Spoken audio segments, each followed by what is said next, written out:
God, it's so bad. It's so bad, it's so bad, it's so bad. They're still racing.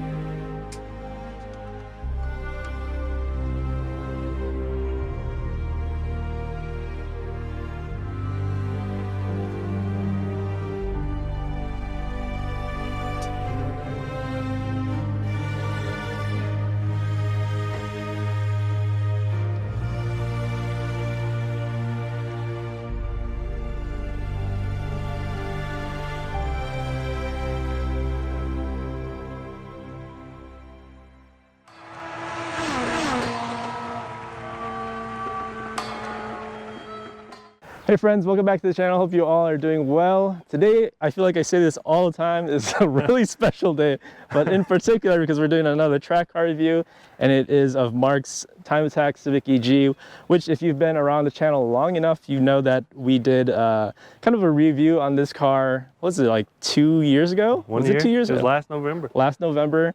And it was still in the building stages. It wasn't done yet, but now it is done. So we're back and we're gonna run through this entire car, go through it because everyone's wanting to see what's going on with this car. So Mark, what do we got going on here? 95 Honda Civic hatchback. I bought it from my friend Justin back there.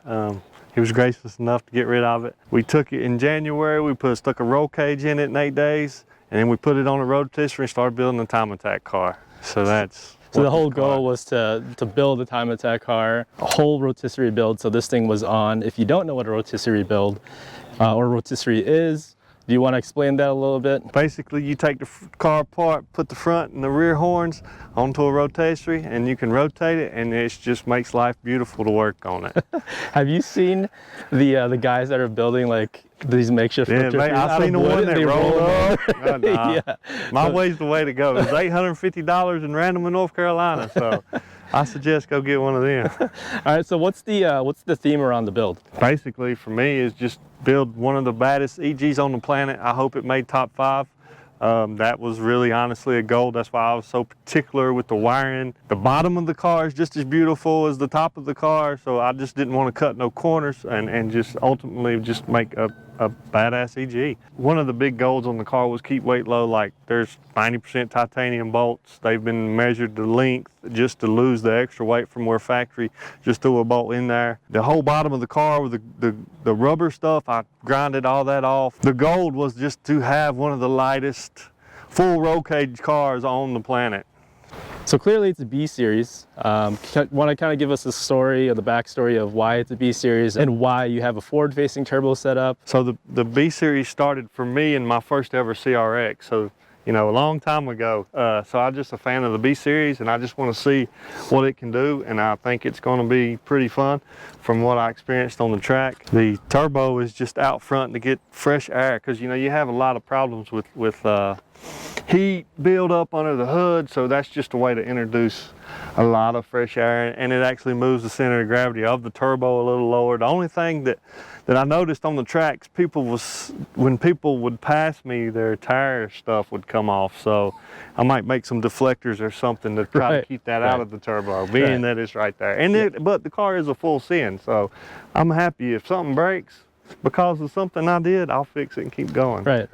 So this turbo setup specifically, it's usually, you'll see this type of setup on a drag car. So seeing this on like a Time Attack car, road course car, is pretty rare. Like honestly, I think it's the first one I've seen where it's like a there's a lot of firsts on this car, but I was a drag racer for 7 years with Nopi Drag Racing. I also did Battle of the Imports. Actually, my CRX is on the flyer of a few Battle of the Imports, but that's where, you know, I get inspired in my hand. I kind of took drag racing, I took Time Attack, you know, Dogfight, Joey Lee, looking at all the stuff that they've showed over the years and just compiled all this stuff in my head. And that's how I ended up with drag racing inputted into a Time Attack car. The block, it has Wiseco piston, turbo stuff rods. I put SuperTech valves and valve springs in there, I think's what I ended up with. I have Skunk 2 cams in there, and they were a sponsor just on V1. They sponsored me with the fuel rail, the injectors, the intake, the throttle body, so that was very kind of them. But that was a previous build, so it all worked so good, so of course I'm sticking with it. And you've already got the parts, right? So. I've already got the Might parts. as well. So. I made some carbon pieces to duct in and out for the intercooler. And that also helps with downforce by relieving the pressure inside the engine bay. Correct. Right? Yes. Gets air in and out quick. KML Race.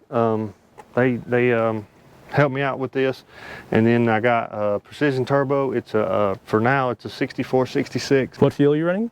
It's right now I did end up getting maximal 116 octane. Can you disclose the power that you're making yet? It's estimated at 700 to 800 when everything's working. But just so you guys know, I did pick up Fuel Tech. I am going to Fuel Tech for a free dyno day. I can't wait. So, and nice. They did give me the brand new ECU that I'm going to put on, and we're going to actually. I had a lot of problems with spinning, so we're actually going to put traction control on the car. I see. All right, so you're going to get some more electrical gadgets in this car with traction control? Yes. So right. We're putting traction control and strain gauge on the car. Got it. Because I had a lot of problems with shifting. Speaking of shifting, let's go over your trans. Trans is just basic Honda. It's got carbon synchros in it, and then it's just a mix match of Honda gears, and then like we said before, the goal is like to get in the first 4 or 5 turns at VIR, stay in that gear, and it did work. However, my driving wasn't good. What LSD do you have? It's M Factory. M Factory? M Factory. Okay. Is it plated or is it helical? It's helical. Helical? Okay. All right, so let's just go over your wheel and tire setup, which is insane, by the way. Let me think. It's 18 by 10.5. It's the biggest Inky that they make, and I really wish that they made it a little bit bigger, actually. But this is a 295 30 18 tire. These are my show tires. These are actually not my race tires, but we're working up to that. I actually have black Inkies and A7s, and possibly some tire companies coming on board. So nice. I'll share that later. Did you run this car at the track with with these? Okay, with yeah, the just setup. for first time. Yeah. Got it. Yeah. Okay, so you got 295s up in the front, and what do you have in the rear? It's a 255. It's a 17 by 9.5, I believe. 35 offset in the rear. They don't fit, so for y'all that was going to buy and bolt on, beware.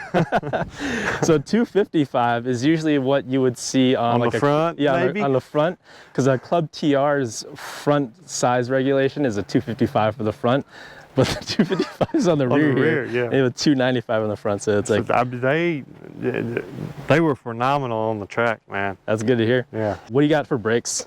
So the rear setup back here is a Type R, and then Carbotech. I have Carbotech pads on the rear. Okay, and then the front is a StopTech trophy kit. I do have the Carbotech race brake. As you can hear, they're very noisy. Yep, they are. They need some heat. But I'm keeping the rotor, and I'm doing away with those pads, and I'm putting a bigger rotor on it. So I have picked up some sponsors in that area, and we'll talk about that soon, but that whole setup is going bigger. Yeah, we could just go over the suspension real quick. Suspension is a Fortunato. They actually helped me with this build. On this, it's the Pro 2-ways. Sometimes I get that confused, but yeah, it's the Pro 2-ways. The things are amazing. I had 0 issues. No rubbing, the car didn't go down and hit and scrub. I mean, they are amazing. That's good. They just came out with like the 520s, right? Where it's actually mounted on... not mounted remotely, it's mounted on it, yeah. Yep. So that's exciting for guys like you. I know. Him, Justin. I know. And then what about the rest of the suspension? Control arms, things like that? Right now I have PCI uppers, kingpin sphericals in the bottom, but I'm actually going to go with the Hoon developments on the top. These PCIs is already slipped. The car was driving funny on the way here. Okay. It don't want to go straight now since me and Justin did the alignment on it.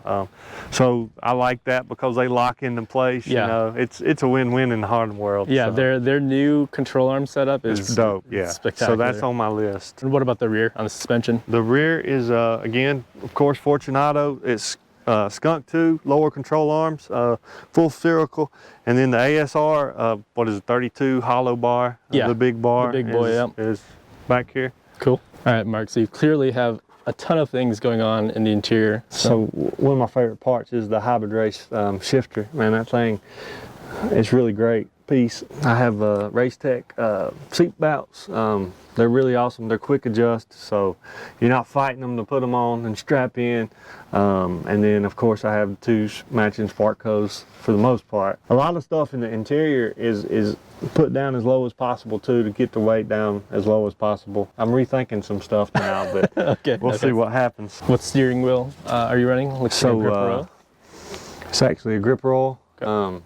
They etched Rocket, my Instagram in it, and they etched a Rocket on there, which I think's really dope. Nice. Really proud of that steering wheel. And then we have FuelTech FT500, which that is coming out of the car, and we're going to FT600, which is their next level, newest, baddest. It'll set this car on fire. I mean, it'll make it fast. What are the differences between the 500 and the 600? So is it like traction control? Main thing is I can add traction control and strain gauge and help my shifting. Those are the two. It has some lights on the side for warning, and it over rev lights, and just some cool little features that's going to help me. Cool.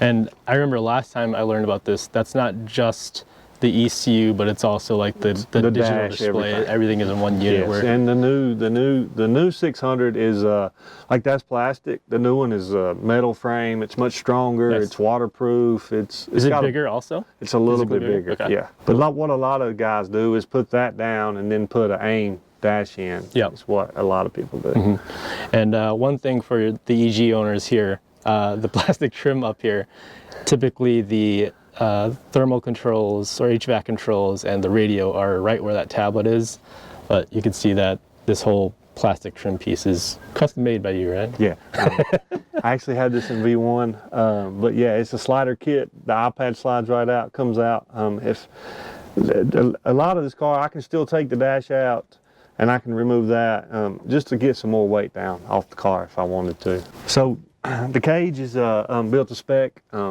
It's actually, Morgan did a great job. He bent all the bars to the car, which we've talked about, and they're welded to the car, which makes the car extremely strong. Like, I didn't have no chassis flex, or I don't think I had any at all from frame to frame on this car on the track, which was the gold. So last time we were here, you had like some of the aero pieces done, but they weren't complete. I don't think when we started I had started the carbon process. Yeah, no, you didn't start the carbon. I know you had the side skirts done. They were in aluminum. They were aluminum. Like couple little things here and there, but yeah, you made a ton of progress since then. So why don't we just talk about everything aero related that you have going on? So let's start back here. So the rear diffuser is the first piece I ever made, carbon.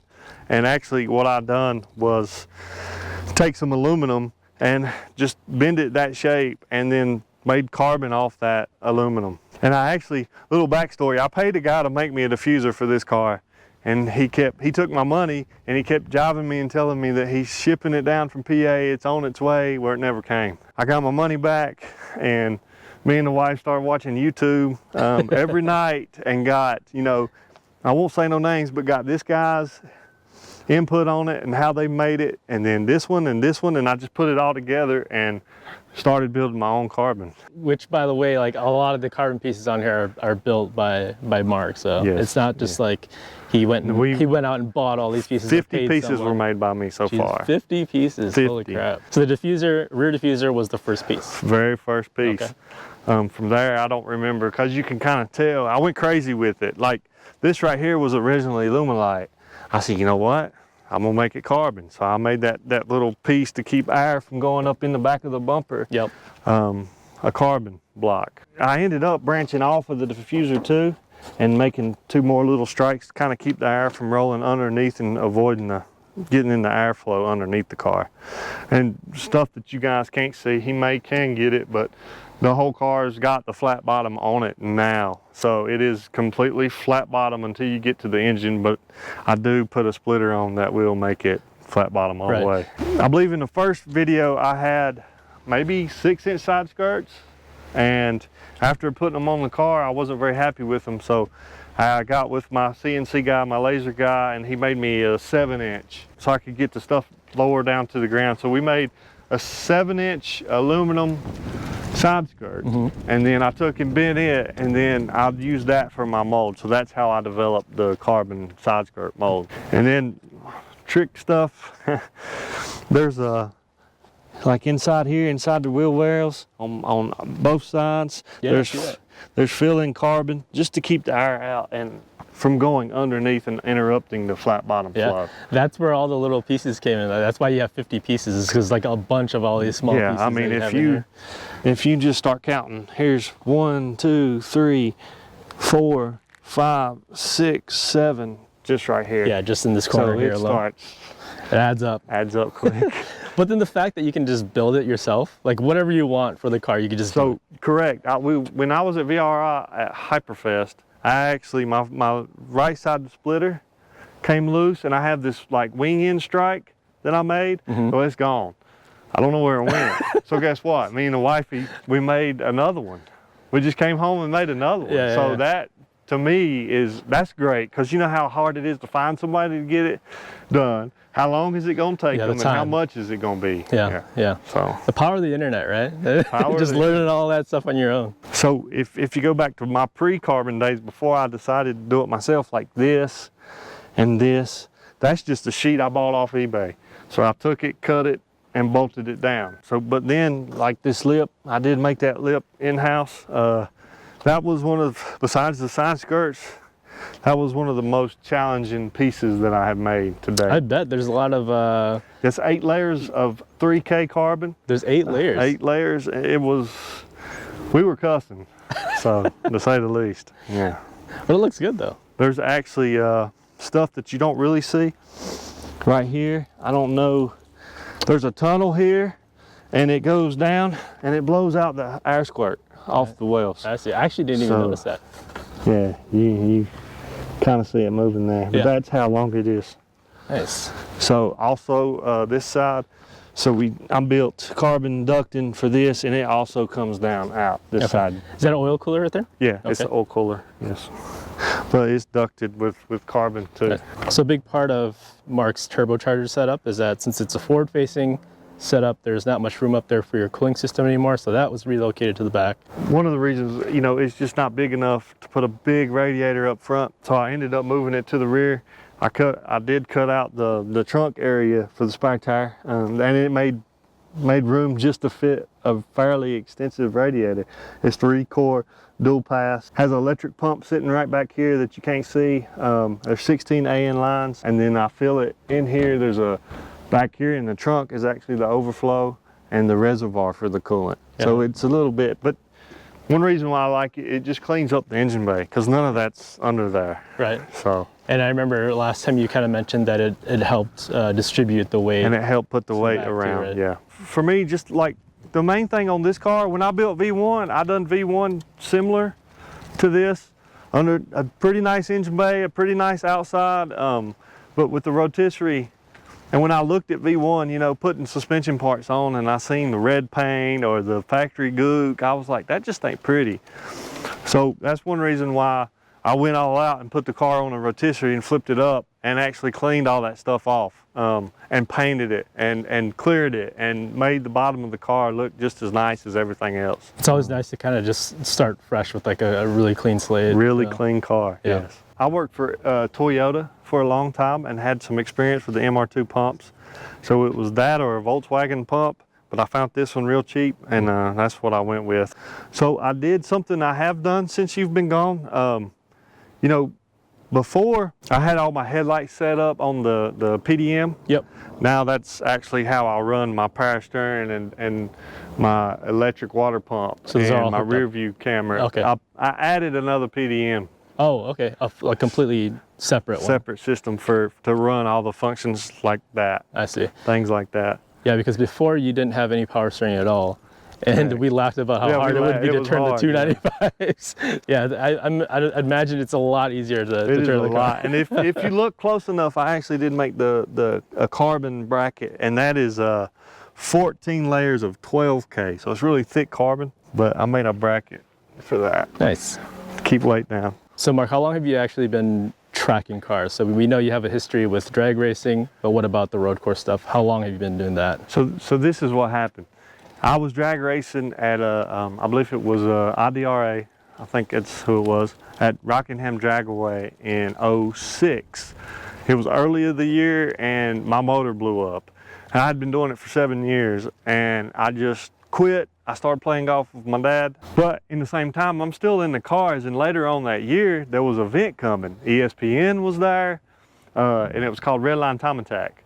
So I get a group of friends, we go stay in a hotel room like sardines, and then we go to the track, and I just fell in love. So they had Redline Time Attack there, and all these cars were attacking time, and they were aggressive like this. Maybe not to this extent back then, but they are now.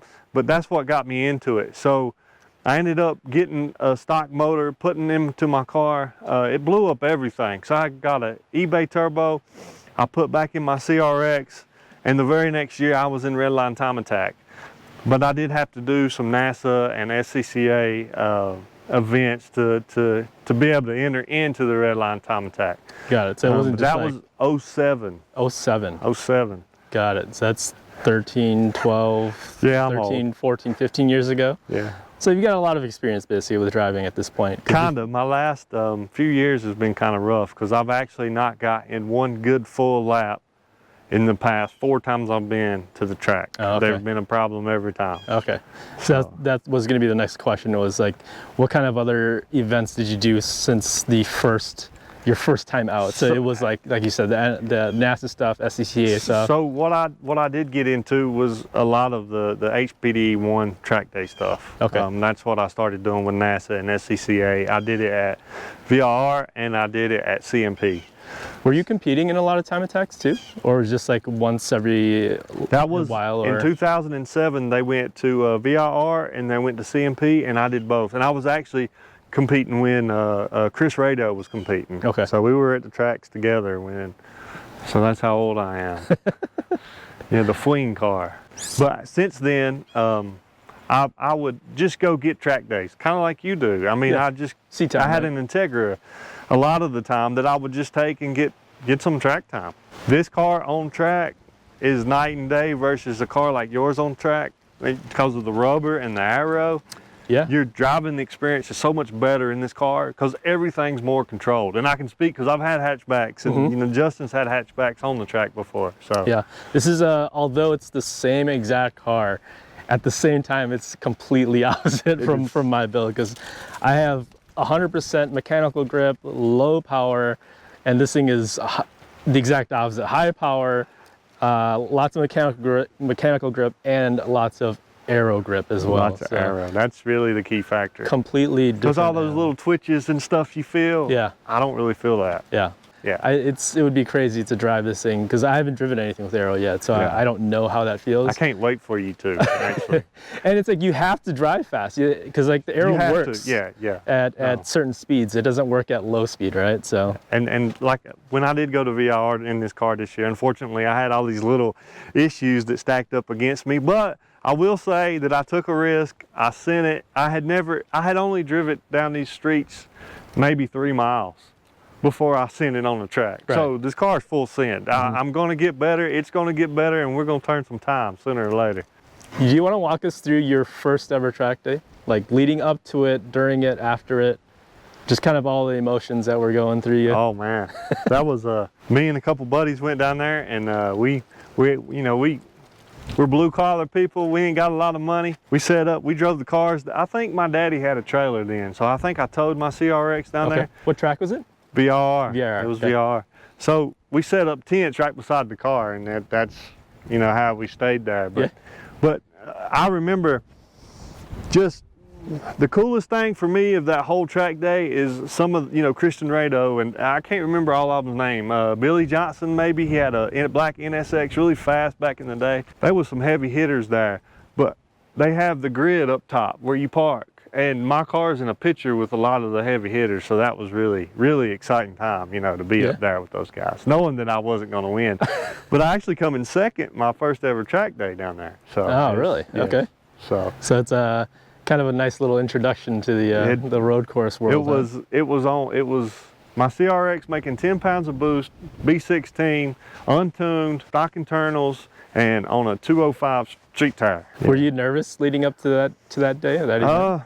No. I don't get nervous until I get in the seat getting ready to go out. That's when it's like, uh-oh. So before you weren't nervous, but then as soon as you getting on the track, it's like, okay, full send. Yeah, it goes away, right? Yeah. What's one piece of advice you would give to someone who's trying to do their first track day? Take your time, drive slow. For me, I push too hard, so just don't be that guy. Just go practice. And you actually get faster if you go slower. That is truth right there. Because a lot of people will try to like full send it right away. Go too fast in the turn, not come out of a turn right, because they're going too hard. Yeah, it's important to learn the line. If you go slow and control your speed and gradually get up each time, and it's very hard to do when you're on track, because your mindset just kind of goes away. It's an ego thing, right? Because you want to go out there, you want to drive fast, but you have to be like, all right, just calm down. And actually, you'll end up being faster than the guy with the ego. You do, 100%. Yeah. So outside of driving, building cars, anything automotive related, is like what other interests do you have outside? Do you like to play sports or hiking, outdoor stuff? What would that be? We go tubing sometimes. We like to do that. We like to go to the mountains. Honestly, for the past 2 years up until Hyperfest, this is all I was doing, but I just wanted to get it done and completed, because now we're going to focus on having kids and building a house or buying a house and just get into normal life now that the car's here. Now I can just upgrade it. Yeah. I like to play video games. I'm like top 20 maybe on Forza now. I haven't played it in a little while. Yeah, I love Forza. On Forza 4, I actually got to 4th. That's how I was obsessed with that game. That's with like a sim rig, or is it just? No, that's controller. Oh wow, yeah, okay. Yeah, I used to be really good, but I used to play on lunch, in the mornings, after work.